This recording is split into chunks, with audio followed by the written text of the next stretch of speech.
জাইমা রহমান কি অন্যায় করেছে আপনাদের কাছে? কি ভাষা প্রয়োগ করেন আপনাদের ভোটের মাধ্যমে? আমি সরকারের কাছে বিচার চাচ্ছি, এর তদন্ত হওয়া উচিত।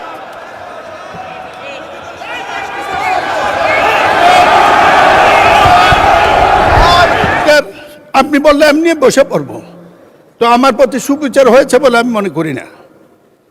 ইচ্ছা আপনার, বক্তৃতা শুরু করলেই একটা কিছু হয়ে যায়। ওনাদের সাথে জাতিগত শত্রুতা আমার নাই, তাদের সাথে কাজ করেছি বলেছি পাকিস্তান আমল থেকে।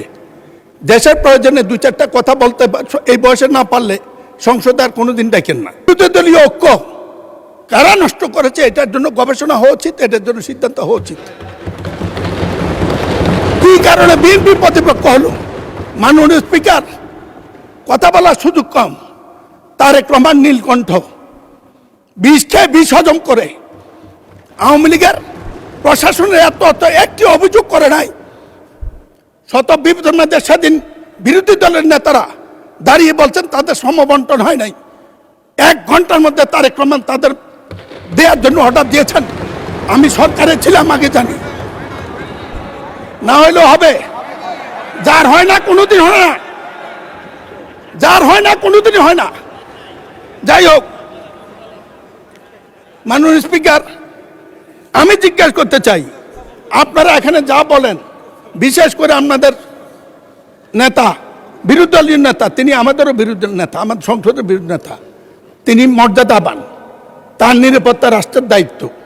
তিনি যে শব্দ চয়ন করেন, আমি কোনোদিন কোনো রাজনৈতিক নেতা এত সুশৃঙ্খল শব্দ চয়ন আমি শুনি নাই। কিন্তু এখান থেকে যাওয়ার পরে মাননীয় স্পিকার, এখান থেকে যাওয়ার পরে গণভোটের রায় অমান্য করে জনগণের সাথে প্রতারণা করছে বিএনপি সরকার। Let's discuss. মসজিদে মসজিদে এগুলা বন্টন করে একটি কাজ, বিএনপিকে হেয় বানানো, তারেক রহমানকে ছোট বানানো। মাননীয় স্পিকার, আরেকটা ফাইল দেব আমি নেতাকে। এই ফাইল, একটি মামলা হয়েছে, 1 কোটি মামলার মধ্যে একটা হয়েছে। তারেক রহমানের রাজনীতি করে অপরাধ করেছে।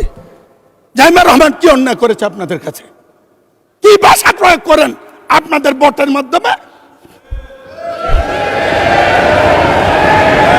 আমাদের দেশপ্রেম আছে দেখে আমরা করি। আমি চ্যালেঞ্জ করছি, আমি সরকারের কাছে বিচার চাচ্ছি, এর তদন্ত হওয়া উচিত।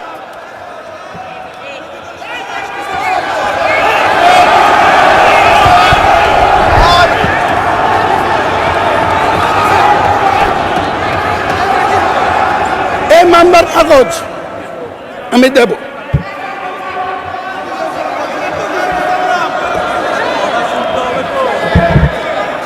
মাননীয় স্পিকার,